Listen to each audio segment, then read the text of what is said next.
ามแลตะเวนแดงลับดงตึกสูง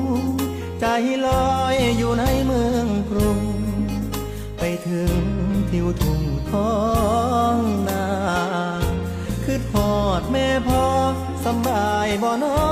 ยามลูกจากมาฝาเฮือนแอมตองมุง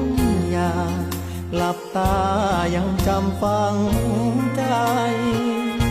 ไม่อยู่เมืองไกลบ่อุ่นใจ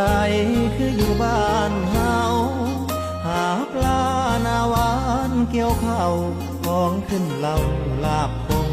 ต้มไก่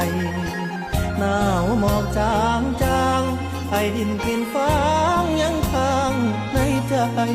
หอมเอ่ยหอมกลิ่นเข้ามาน้ำตาสิไหลย้ำคือทอดบาน